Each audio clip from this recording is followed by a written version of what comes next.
Bonjour à tous, aujourd'hui on s'attaque à une question assez dérangeante. Et si l'amour passionnel, celui qui nous fait sentir sur le toit du monde, n'était pas du tout ce qu'on croit? Et si c'était quelque chose d'autre, de beaucoup plus primitif, qui se jouait en nous? Ah, ce langage, on le connaît par cœur, n'est-ce pas? La poésie, le cinéma, les chansons, partout on nous décrit l'amour avec des mots grandioses. C'est la promesse d'un bonheur absolu, d'une connexion parfaite censée durer pour toujours. Et c'est là que notre analyse commence vraiment. L'idée centrale, la voici. Et si cet amour fou n'était qu'une illusion? Une illusion magnifiquement orchestrée par notre propre biologie pour atteindre un objectif qui, au fond, nous dépasse complètement. Il faut dire que ce récit culturel est incroyablement puissant. Il façonne nos attentes, il nous conditionne à croire en cet idéal d'amour éternel. Mais il est peut-être temps de regarder ce qui se cache derrière le rideau. Allez, on plonge.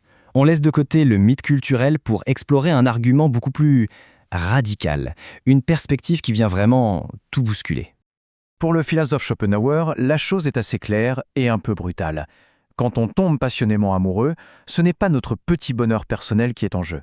Non, c'est la volonté de vivre de l'espèce, une sorte d'instinct aveugle qui nous utilise, nous, comme de simples outils pour créer la meilleure génération suivante possible.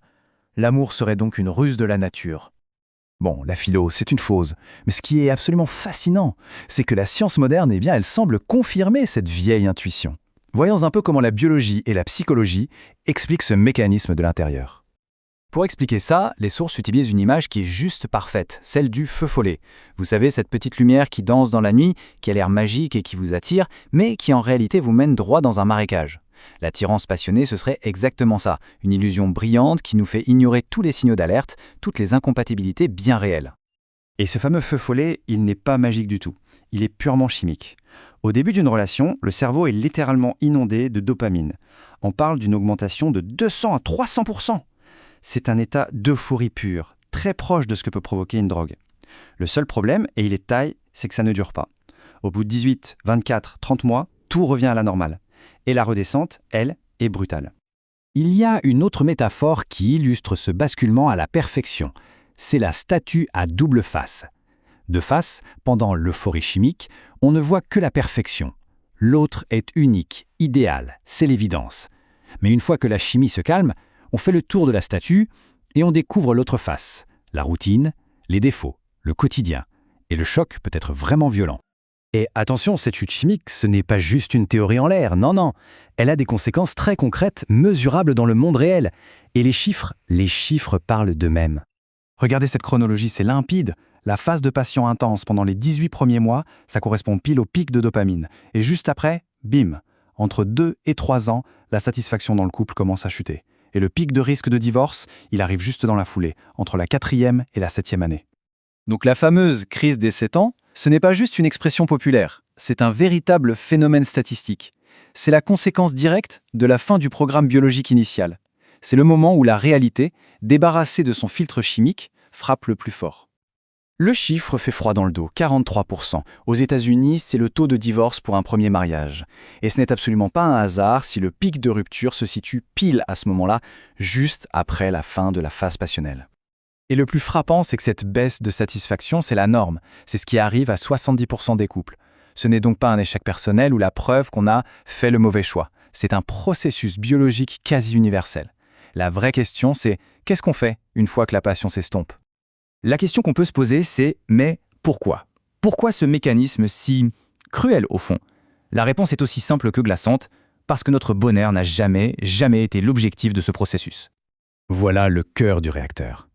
L'instinct de l'espèce, c'est une sorte de supercalculateur génétique. Il nous pousse de façon irrépressible vers des partenaires qui possèdent des traits complémentaires aux nôtres.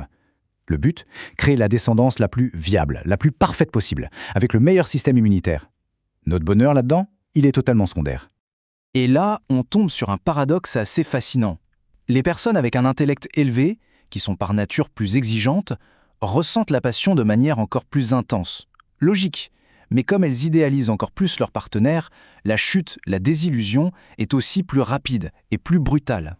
Les études montrent même un taux de divorce un peu plus élevé chez les intellectuels, justement à cause de ce choc de la réalité plus violent.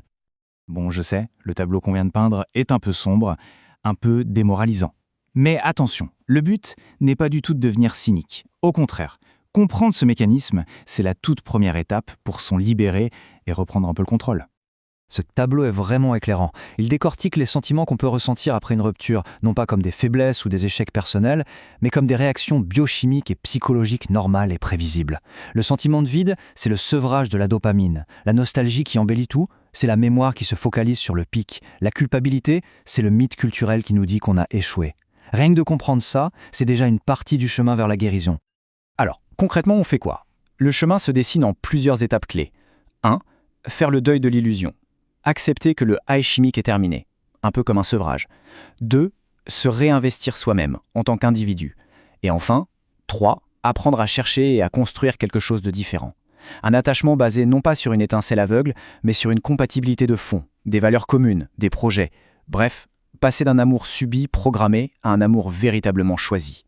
Et on va se quitter sur cette question qui est peut-être la plus importante de toutes. Si nos instincts les plus forts sont programmés pour nous leurrer au service de l'espèce, qu'est-ce que ça veut dire choisir librement quelqu'un? Savoir qu'on est programmé, c'est peut-être, paradoxalement, la seule et unique façon de devenir vraiment libre de choisir. C'est une pensée qui, je crois, mérite qu'on s'y attarde.